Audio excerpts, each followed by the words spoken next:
Lithuania. I've been living in Berlin for 5 years, working with mobile, mainly with the mobile games and their monetization for one of the mediation providers previously. And now I recently joined Matchmade. It's an influencer marketing platform. We are focusing on mobile games. So first, I'm gonna overlook a little bit what we have right now. The data is mainly really recent. It's from November. It's ours combined from YouTube. We are mainly working with YouTube as a main channel. And later I will overlook what we are actually thinking what's gonna happen in 2018. So all the data you will see is either from our campaigns, which we actually run on our platform, or from YouTube, and we are like counting YouTube videos which have at least 5,000 views. So first of all, why you should care about the influencer marketing is that it's actually a really interesting channel. So if you're looking into the mobile games and what kind of conversion rates we see, yeah, one thing you feel free to take pictures, and just in case I will go back. So yeah, so if you look into the especially this channel versus organic channel, how the retention rate or like let's say the the revenue is coming through, it's actually a really interesting one. And even though maybe if there are more channels focused on the PC, we see the big growth coming from mobile. So from our case studies with the different publishers, we saw that the organic lift after the campaigns is actually sometimes more than 200%. So first of all, you see the attributed installs, and then like there are like lots of the organic ones are coming. And what we also saw is that there are way more or like really good positive ratings which are coming from the players and the users. So sometimes it's actually much better than during the launch featuring time. So how big is the YouTube gaming? So right now there are like 1.5 million active channels, and it's still growing. So if you look into the active channels by, or let's say active, inactive, and like what we have like which are launched in 2017, is that every year there are more and more channels launched, and then some of them become inactive. And I would even say that 2017 is the booming time, and I would even, like probably just because everyone is talking about it, and there are more big channels or smaller ones. So if we look into the subscribers or the active channels per subscribers in the groups, so you will see that most of them are actually from just 0 to 100 subscribers. So these are really small channels, but then there are quite a lot of like quite huge ones. And we also overview sometimes this booming stars. So there are channels which sometimes have like just 5,000 subscribers, and 2 months later it's already 20.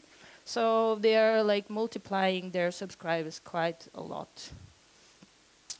But on the other hand, if you look into the views, yeah, the most of them are coming from like really big channels, and then the average views, which are getting like obviously the people with 10 million subscribers are gonna get way more views per video. So who can you reach? So these are the countries which we see, like let's say by subscribers and total views. I think it's culturally interesting that in Japan, Korea, in Asia, you will see more views per subscriber. So they are way more active in that regard. Obviously, there are a lot of people who don't disclose their location, so you might not know where they are coming from. And you should always trust your gut, because sometimes if you think that like subscriber is gonna, oh, sorry. If you think that the channel is gonna have a certain, if the channel is gonna have a certain amount of like users coming from one of the countries, it might not be a case, and sometimes it's actually really mixed. So like maybe someone who is speaking Spanish is gonna have a lot of users in Latin America, but then some of them have a really mixed audience. And these are screenshots from our platform. So if the influencer is joining our platform, we actually have a demographic data as well. In that case, you can actually choose which influencer is the most matching your game and your audience.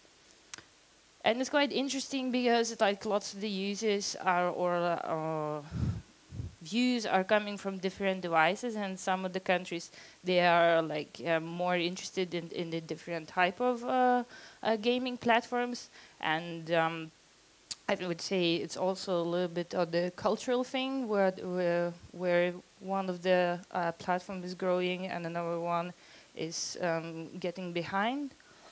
And also quite an interesting fact that there are a lot of channels which are hosted by a male host, but the channels which have the female host or co-host, they actually see way more female subscribers as well. So it looks like they're really this male audience, male-oriented channels, we don't attract so many of the female users, but the channels with the female co-host or host, they also have a lot of female users. And yeah, it's not a big secret that most of the gamers who are actually watching YouTube videos are quite young.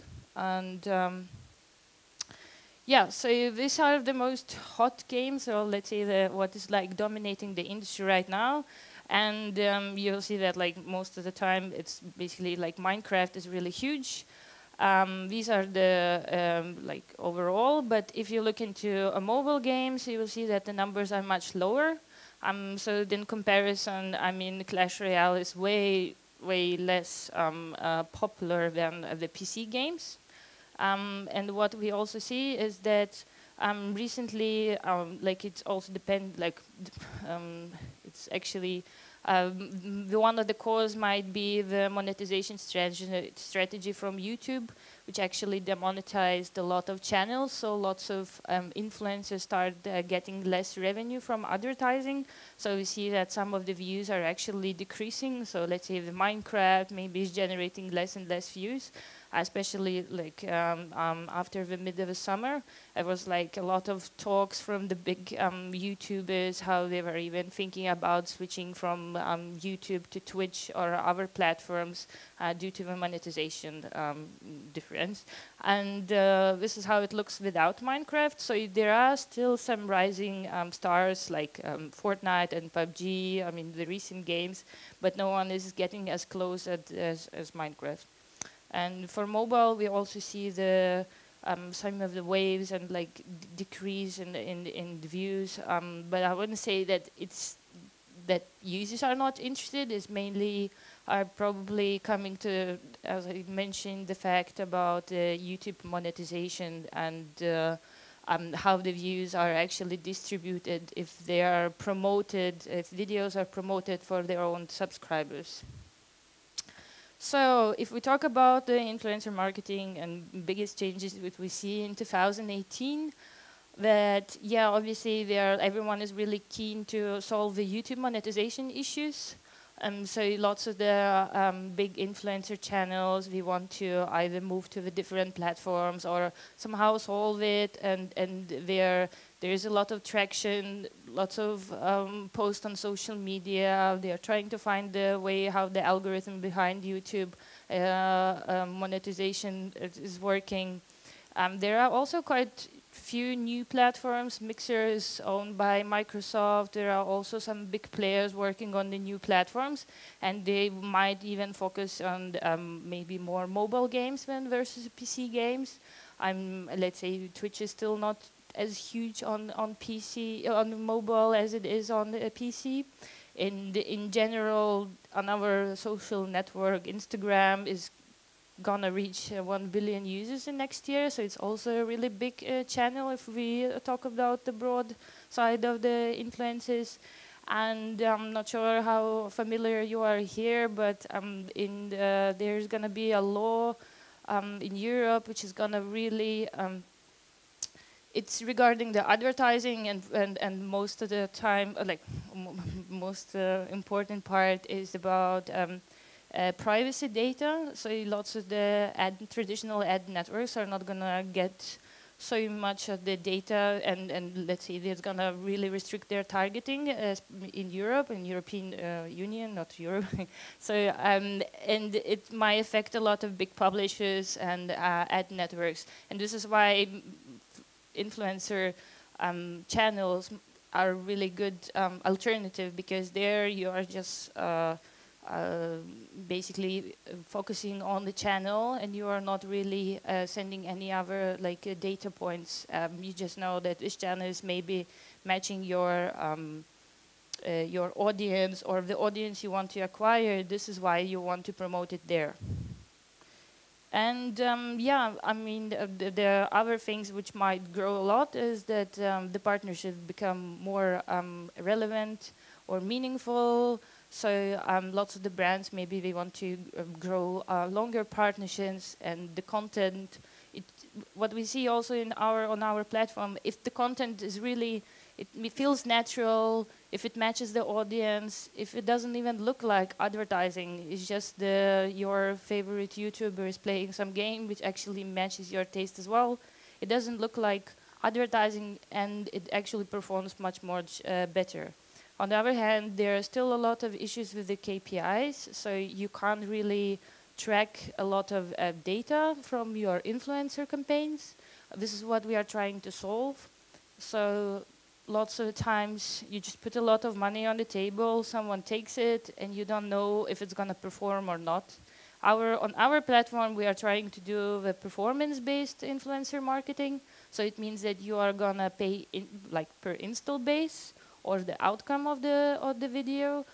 Some YouTubers want the guarantees, and some of them are a little divas.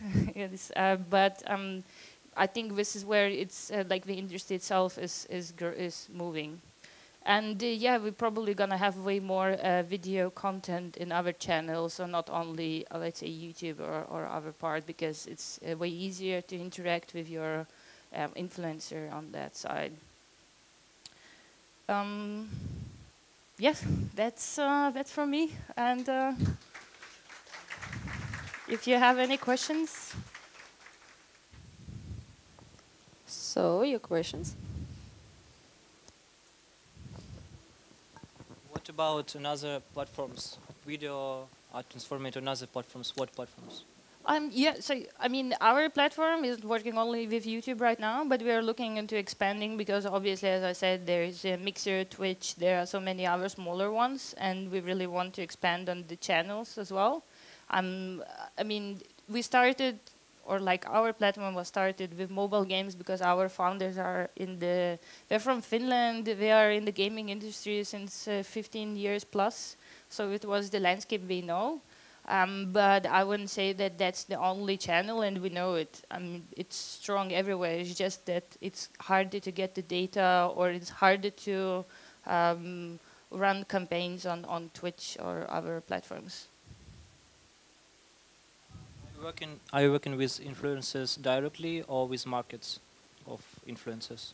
So we work with influencers directly. They are like free to sign up on our platform. So they just sign up, and they can actually see what campaigns are available, or you can suggest that you want to work with a certain influencer who is not there, and then we are going to reach out to them. But there are also some influencer managers, and they are also joining. So they usually manage, I know, a few influencers, and we have a couple of them as well.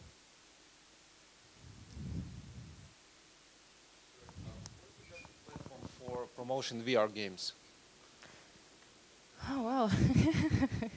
VR. So we haven't been working with VR at all. I mean, in general, it doesn't matter if it's a mobile game, if it's a browser game, if it's a VR game. It's really like, what is the outcome, and how do you want to how do you want to measure it?